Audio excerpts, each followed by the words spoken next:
49 అంటే సంతానం, 49 అంటే సంతోషం. 39 ఆంధ్రప్రదేశ్ తెలంగాణ. తెలుగుదేశం పార్టీ ఎమ్మెల్యే గంటా శ్రీనివాసరావు వ్యవహారం ఇప్పుడు రాజకీయ వర్గాల్లో చర్చ రేపుతోంది. స్టీల్ ప్లాంట్ ప్రైవేటీకరణకు వ్యతిరేకంగా రాజీనామా చేశారంటూ అప్పట్లో ప్రకటించారు. అలాగే ఏదైతే గవర్నర్ ఫార్మాట్లోనే, స్పీకర్ ఫార్మాట్లోనే రాజీనామా లేఖ ఇస్తున్నట్లు కూడా చెప్పారు. త్వరితంగా రాజీనామాని ఆమోదించమని కూడా డిమాండ్ చేశారు. అయితే ప్రస్తుతం స్పీకర్ రాజీనామా ఆమోదించిన తర్వాత ఇది చట్టవిరుద్ధం అంటూ ప్రస్తుతం గగ్గోలు పెడుతున్న పరిస్థితి కనిపిస్తోంది. అలాగే దీన్ని ఖండిస్తూ హైకోర్టులో కూడా ఒక పిల్ని కూడా దాఖలు చేసిన పరిస్థితి మనం చూస్తున్నాం. అంటే గంటా శ్రీనివాసరావు చేసిన రాజీనామా అంతా కూడా డ్రామానా, కేవలం ప్రజల కోసం, స్టీల్ ప్లాంట్ కోసం కాదా, కేవలం రాజకీయ ప్రయోజనాల కోసమే చేశారా అన్నది ఇప్పుడు చర్చనీయాంశంగా మారుతుంది. మనతో చాలామంది స్థానికులు ఉన్నారు, అలాగే వైఎస్ఆర్ కాంగ్రెస్ పార్టీ నేతలంతా ఉన్నారు. వాళ్ళతో మాడించే ప్రయత్నం చేద్దాం. సార్, గంటా శ్రీనివాసరావు గారు స్టీల్ ప్లాంట్ కోసం రాజీనామా చేసామని ప్రకటించుకున్నారు. ఇప్పుడేమో ఇది చాలా తప్పు, స్పీకరు మాకు చెప్పకుండా రాజీనామా ఆమోదించడం ఏంటని అంటున్నారు. ఏ రకంగా చూస్తారు గంటా శ్రీనివాసరావు వైఖరిని? గంటా శ్రీనివాసరావు ఇచ్చే ప్రతి స్టేట్మెంటు ఫేక్. ఓకే. ఆయన ఇప్పుడు కూడా తన అవసరాల కోసం నియోజకవర్గం ఒక ఎలక్షన్కో నియోజకవర్గం మారికి గోడ మీద పిల్లిలాగా ఆయన ఇప్పుడు డ్యాన్స్లు వేస్తాడు. ఆ రోజు రాజకీయ ప్రయోజనాల కోసం ఈ ఇష్యూని ఆయన వాడుకుంటున్నాడు.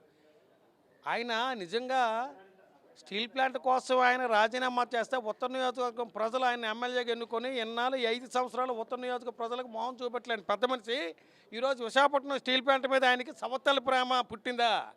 ఇదంతా ఫేకు.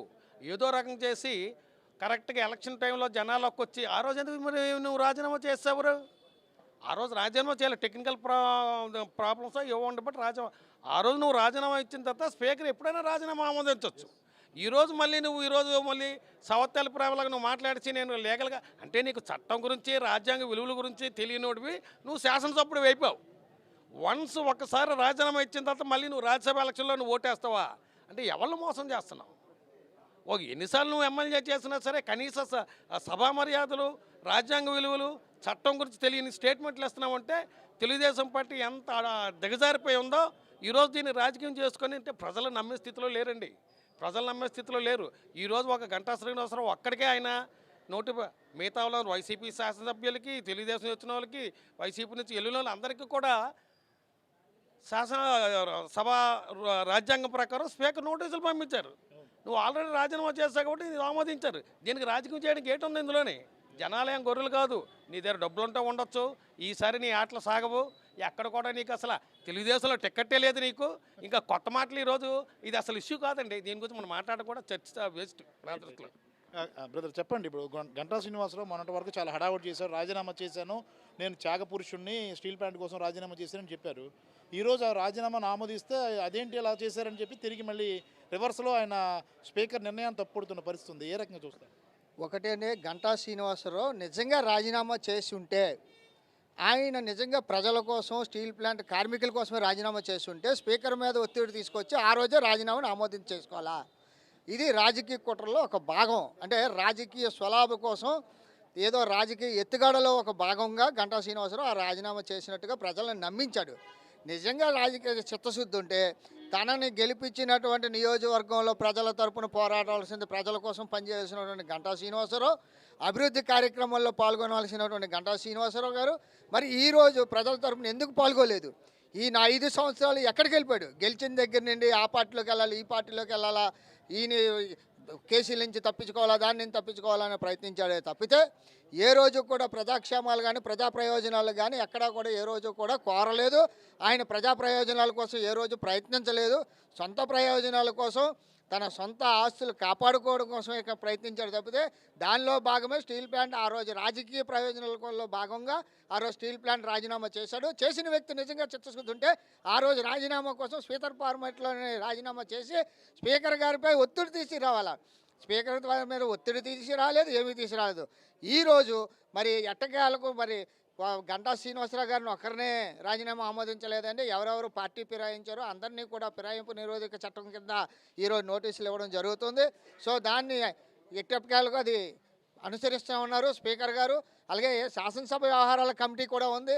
శాసనసభ వ్యవహారాల కమిటీలో ఆయన శాసనసభలో కూర్చొని మాట్లాడవలసిన పోయి బయట పబ్లిక్లో ప్రజల కోసం ఏదో ప్రజలకి కంటి తుడుపు జరిగే ప్రజలకి చేస్తూ ఉన్నాడు. గంటా శ్రీనివాసరావు అనే వ్యక్తి ఏ రోజు కూడా ఆయన పోటీ చేసిన నియోజకవర్గంలో పోటీ చేయకుండా వెళ్తూ ఉంటాడు. ఎందుకంటే ప్రజలు ఆయన వెళ్తూ ఉంటాడు కాదండి, ప్రజలు తరిమి కొడతారనే భయంతో ఆ నియోజకవర్గం వదిలి ఇంకో నియోజకవర్గాన్ని పారిపోతూ ఉంటాడు తప్పితే అంతగా మించి ప్రజల మీద అభిమానమో లేకపోతే ప్రజల మీద ప్రేమ వాత్సల్యం మాత్రం ఎక్కడ గంటా శ్రీనివాసరావుకి లేదు. ఆర్థిక పరమైనటువంటి వ్యవహారాలతో గెలుస్తాడు తప్పితే ప్రజల అభిమానంతో ఈ రోజు వరకు గెలవలేదని మేము తెలియజేస్తూ ఉన్నాం. గంటా శ్రీనివాస్ గారు రాజీనామాని మీరు ఏ రకంగా చూస్తారు? అతని రాజీనామాను స్పీకర్ ఆమోదించారు. ఈ వ్యవహారాన్ని ఏ రకంగా చూస్తారు? గంటా శ్రీనివాసరావు రాజీనామా గురించి పెద్దగా ఆలోచించవలసిన అవసరం లేదండి. ఎందుకంటే ఆయన ప్రజల్లో మనిషి కాదు. కేవలం ఆయన స్వార్థపూర్వకమైన భావాలతోటి రాజకీయ వ్యాపారస్తుడు తప్ప ప్రజలకు సేవ చేస్తున్న భావంతో రాజకీయాల్లో రాలేదు. ఆ రోజు పరిస్థితులు బట్టి ఆయన ఎమ్మెల్యే అయ్యాడు తప్ప ఈరోజు ప్రజలు ఎక్కడో కూడా గంటా శ్రీనివాసరావు పనిచేస్తున్నాడని ఎక్కడో కూడా ప్రజలు చెప్పుకోవట్లేదు కదా, ఎక్కడ ఆయన కనిపించట్లేదు. ఎందుకంటే తెలుగుదేశం పార్టీ నుంచి వెళ్ళిన వాళ్ళే, వైసీపీ నుంచి బయటకు వచ్చిన వాళ్ళే అందరూ కూడా గౌరవ స్పీకర్ గారు నోటీస్ ఇచ్చారు. వాళ్ళే యాక్చువల్ రాజ్యాంగం ప్రకారం జరిగింది అది. ఈయన ఏంటంటే స్టీల్ ప్లాంట్లో రాజీనామా డ్రామా అంటే ప్రజల్లో మద్దతు ఆయన వైపు తిప్పుకోవడానికి తప్ప స్టీల్ ప్లాంట్ ఒక అంశాన్ని తెర మీద తీసుకొచ్చి ఆ రోజు రాజీనామా చేశాడు తప్ప అది రాజకీయ కోణంగా అయితే మేమైతే భావిస్తున్నాం. ఎందుకంటే గంటా శ్రీనివాసరావు అనే వ్యక్తి ఒక దగ్గర స్టాండ్ అయిన వ్యక్తి అయితే కాదు. ఈరోజు ఈ నియోజకవర్గం, రేపు పొద్దున ఇంకో నియోజకవర్గం. ఎందుకంటే వ్యాపార కోణంలో వెళ్ళే వ్యక్తి అయినా, అందుకే ఆయన రాజకీయ నాయకుడు అయితే మేమైతే ఆ రూపంలో అయితే మేము ఆలోచించట్లేదు. గంటా శ్రీనివాసరావు రాజీనామా వ్యవహారాన్ని ఏ రకంగా చూస్తారు? అంటే మొన్నటి వరకు స్టీల్ ప్లాంట్ కోసం రాజీనామా చేశాను, నేను త్యాగం చేస్తున్నాను అని చెప్పారు. ఇప్పుడు ఆ రాజీనామా ఆమోదించే నాటికి నాకు చెప్పకుండా ఎలా మీరు రాజీనామా ఆమోదిస్తారని స్పీకర్ మీద ఫైర్ అవుతున్న పరిస్థితి. హైకోర్టులో పిల్లు వేశాడు. ఈ రకంగా ఎలా చూస్తారు వీటిని? శ్రీనివాసరావు గారిని ప్రజలు గెలిపించి తప్పు చేశారు. ఎందుకంటే ఒక ఎంపీ చేసి, అప్పుడు ఎంపీ చేసి నాలుగు సార్లు ఎమ్మెల్యేలు చేశారు. అయితే ఉత్తర నియోజకవర్గంలో ఎక్కడా కనపట్టలేదు ప్రజలకి. ఎందుకంటే ఇప్పుడు పోటీ చేస్తాడు కాబట్టి ఇప్పుడు సింపతి కోసం ఇప్పుడు బయటకు వచ్చాడు. పాము బయటకు వచ్చినట్టు, పుట్టలోంచి పాము బయటకు ఎలా వస్తుందో ఇప్పుడు వచ్చి సింపతి కోసం అని వచ్చాడు. అయితే ఏంటంటే స్పీకర్ గారు మాత్రం మంచి పని చేశారు, చాలా శబాసు ఆయన. ఎందుకంటే గౌరవప్రదంగా చేశారు. ఆయన కోర్టులకు వెళ్తే మరి ఎందుకు రాజీనామా చేయలే? ప్రోజరీ సంతకమా, పిఎల్ చేత చేయించాడా, మరి ఎవరి చేత చేయించారు? అయితే ఏంటంటే ఆయన 5 సార్లు గెలిచి డబ్బు సంపాదించుకున్నాడు. ఆ డబ్బును కాపాడుకోవడానికి ఇప్పుడు బయటకు వచ్చాడు. అయితే నియోజకవర్గం ఎక్కడా లేదు ఇప్పుడు.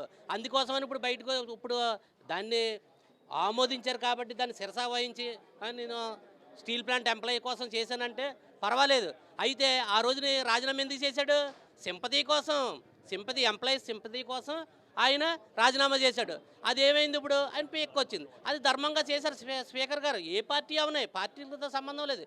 స్పీకర్ గారు మానవత్వంతో ఆయన రాజీనామా ఆమోదించారు. దాన్ని శిరసా వహించాలి. ఇప్పుడు ఏంటంటే ఎన్నికలు ఎక్కడ పోటీ చేసినా ప్రజలకు తెలిసిపోయింది. ఇప్పుడు గంటా శ్రీనివాసరావు ఎక్కడికి వచ్చినా సరే ఓటేయరు ఇప్పుడు. ఎందుకంటే గంటా శ్రీనివాసరావు నార్త్లో ఎక్కడా కనపట్టలేదు. ఇప్పుడు ఎందుకు వచ్చాడు? పార్టీ ఆఫీసులో మొన్న పార్టీ ఆఫీసులో కనిపించాడు. ఇప్పుడు వరకు కనిపించలేదు. ప్రజలు కూడా అర్థం చేసుకుని ప్రజలు కూడా గంటా శ్రీనివాసరావుకి బుద్ధి చెప్పవలసిందిగా ఏ నియోజకవర్గం వెళ్ళినా సరే అందరు ప్రజలు కూడా డిపాజిట్లు లేకుండా గంటా శ్రీనివాసరావుని ఓడించాలని, ఎందుకంటే ఇలాంటి వ్యక్తులకి ఎవరు కూడా గెలిపించకూడదని నేను మనవి చేసుకుంటున్నాను. చెప్పండి, గంటా శ్రీనివాసరావు రాజీనామా ఇప్పుడు డ్రామా నడుస్తుంది. రాజీనామా చేశారు, త్యాగం చేశారన్నారు. ఇప్పుడు రాజీనామా ఆమోదిస్తే గొడవ చేస్తున్న పరిస్థితి కనిపిస్తుంది. ఎలా చూస్తారు? అంటే రాజకీయంలో 2 రకాల రాజకీయ నాయకులు ఉంటారండి. మేనిఫెస్టో చేసిన రాజకీయ నాయకులు వేరు, ప్రజల నుంచి వచ్చిన రాజకీయ నాయకులు. ఈయన గంటా శ్రీనివాసరావు ఎలాంటి వ్యక్తి అంటే మ్యానుఫ్యాక్చర్ చేసి రాజకీయాలు చేస్తారన్నమాట. అంటే ఒక పార్టీ ఉండదు, ఒక నియోజకవర్గం ఉండదు, ఒక ప్రజల దగ్గర ఉండడు, ఏదో చేస్తారనమాట. అప్పుడు స్టీల్ ప్లాంట్ ప్రైవేటీకరణ నేను వ్యతిరేకిస్తానని రాజీనామా చేస్తే స్పీకర్ ఏం చేశాడు? దానికి స్పీకర్ గారు ఏం చేశారంటే, గౌరవ స్పీకర్ గారు నువ్వు రాజీనామా చేయకు, దీని మీద ఆంధ్రప్రదేశ్లోని అన్ని పార్టీలు ఏకీభవించి దాని వ్యతిరేకంగా మేము పోరాటం చేస్తున్నాం. ఆల్రెడీ వైఎస్ఆర్ కాంగ్రెస్ పార్టీ ఎంపీలు కూడా రాజ్యసభలో దాన్ని పార్లమెంట్లో దాన్ని ఇచ్చేస్తున్నారు. ప్రైవేట్ పరం చేయడానికి మేము ఎవరూ ఒప్పుకోవట్లేదు. కాబట్టి నీ రాజీనామా కూడా మేము ఆమోదించు, అంత తొందరపడి నిర్ణయాలు తీసుకోవద్దని సభముఖంగా చెప్పారు. తర్వాత ఏం చేశారంటే, ఇప్పుడు ఆల్రెడీ నెక్స్ట్ మళ్ళీ ఎన్నికలకు వెళ్తామండి. స్పీకరు ఆయన దగ్గర ఉన్న పెండింగ్ ఫైల్స్ అన్నీ క్లియర్ చేయాలి. ఈ సందర్భంలో ఆయన ఏం చేస్తాడు, ఆయన మచ్చుంచుకోడు కదా. సరే ఈయన రాజీనామా చేశాడు, ఈయన కానీ రాజీనామా చేయకపోతే గంటా శ్రీనివాసరావు ఏమంటాడు, నేను స్టీల్ ప్లాంట్ గురించి రాజీనామా చేస్తే కనీసం స్పీకర్ దాన్ని పట్టించుకోలేదు అని ఒక అభియోగం మోపుతాడని ఈయన దిగిపోయి ముందు ఏం చేస్తున్నాడంటే పెండింగ్ ఉండండి, సరే రాజీనామా ఆమోదించాలి కాబట్టి ఒక విధంగా రాజీనామా ఆమోదించి ఇప్పుడు ఒక సరికొత్త రాజకీయానికి తెరలేపుతున్నాడు అనమాట. ఇలా గంటా శ్రీనివాసరావు ఇలా రాజకీయాలన్నీ ఒకప్పుడు ఉండేవి, ఇప్పుడు అంటే ఈ కాలంలో రాజకీయాలు చేయడానికి ఇంకా ఆయన కనుమరుగు అయిపోయాడనే నేను తెలియజేసుకున్నాను. Okay, right. సునీల్ భాయ్ చెప్పండి, ఆ గంటా శ్రీనివాసరావు రాజకీయాన్ని మీరు ఏ రకంగా చూస్తారు? మొన్నటి వరకు రాజీనామా చేసి నేనే మొత్తం త్యాగ పురుషుని మొత్తం అందరికీ చెప్పారు, స్టీల్ ప్లాంట్ కోసం త్యాగం చేసిన వ్యక్తి రాజీనామా చేసిన ఎమ్మెల్యేగా అన్నారు. ఇప్పుడేమో రాజీనామా ఆమోదిస్తే మళ్ళీ గొడవ చేస్తున్నారు. ఏ రకంగా చూస్తారు గంటా శ్రీనివాసరావు రాజకీయాన్ని? అన్న ఇప్పుడు 2019లోనే అతను మాకు ఎక్స్ఎమ్మెల్యే, మా ఉత్తర నియోజకవర్గంలో మాకు ఎక్స్ఎమ్మెల్యే. ఎందుకంటే అతను రాజీనామా చేయాల్సిందంటే ప్రజలు ఎన్నుకున్నారంటే అతను చేయాల్సింది ఏంటి, ప్రజలు పరిపాలన చేయాలి. అదే ఆ రోజే అతను ఎన్నికయిన తర్వాత కూడా కనీసం ఉత్తర నియోజకవర్గం ప్రజల గురించి కానివ్వండి, ఆ నియోజకవర్గం ఏ విషయంలో కూడా పట్టించుకోలేని వ్యక్తి. అంటే ప్రజల్లో ఎప్పుడూ అతను ఎక్స్ఎమ్మెల్యే. అతను ఏదో అక్కడ రాజకీయం స్టాండ్ చేయడానికి, లేకపోతే స్టీల్ ప్లాంట్ ఉద్యోగుల దగ్గర ఏదో పేరు పొందడానికి, లేకపోతే వాళ్ళ అధిష్టానం తెలుగుదేశం పార్టీ అధిష్టానం ఏదో చెప్పింది నువ్వు రాజీనామా చెయ్యి నీకు మద్దతు ఉంటుందని. కానీ జనాలకు ఆ మాత్రం తెలియకుండా ఎవరు లేరన్నా. వాస్తవానికి చూసుకుంటే ఆ రోజు నువ్వు రాజీనామా ఒకటే, నువ్వు అంత పోరాడే వ్యక్తివి అయ్యి ఉంటే ఆ రోజు కూర్చొని ఆ స్టీల్ ప్లాంట్ గురించి నీకు కూడా ఉన్నాయి కదా, నీకు ఇది ఉంది కదా, నువ్వు ఒక ఎమ్మెల్యే క్యాండిడేట్వే కదా, ఆ రోజు నువ్వు ఎందుకు చేయలేకపోయావు? అతని గురించి పట్టించుకోవాల్సిన అవసరం లేదు. రేపు పొద్దున్న అతన్ని ఉత్తర నియోజకవర్గంలో దగ్గరికి కానివ్వండి, కానీ అతనికి రాజకీయ భవిష్యత్తే లేదని నేను మనస్ఫూర్తిగా అనుకుంటున్నాను. నా ఉద్దేశం కూడా అదే. రైట్. ఇది చూసుకున్నాం కదా, గంటా శ్రీనివాసరావు రాజీనామా డ్రామా అనేది ఇప్పుడు రాజకీయంగా చర్చనీయాంశం అవుతుంది. మొన్నటి వరకు స్టీల్ ప్లాంట్ కోసం రాజీనామా చేశాను, త్యాగం చేశానంటూ ప్రకటించుకొని సానుభూతి పొందడానికి ప్రయత్నించాడన్నది చాలామంది చేస్తున్న ఆరోపణగా కనిపిస్తుంది. ఇప్పటికిప్పుడు స్పీకర్ రాజీనామా ఆమోదించిన తర్వాత హైకోర్టును ఆశ్రయించడం చట్ట వ్యతిరేకమని, చట్ట విరుద్ధమని ఆయన ఏదైతే ఒక పిల్ దాఖలు చేయడమని చూస్తుంటే ఇది ఖచ్చితంగా రాజీనామాలో కేవలం ప్రజల కోసం స్టీల్ ప్లాంట్ ప్రైవేటీకరణకు వ్యతిరేకంగా చేసింది కాదు, రాజకీయ డ్రామాతోనే ఈ రాజీనామా చేశారన్నది మాత్రం బయటపడుతున్న పరిస్థితి. దీని మీద స్థానికులు కానీ వైసీపీ నాయకులు కానీ తీవ్ర స్థాయిలో ధ్వజమెత్తుతున్న పరిస్థితి కూడా కనిపిస్తుంది. కెమెరామెన్ మూర్తితో ప్రసాద్, ఐడ్రీ మీడియా, విశాఖపట్నం.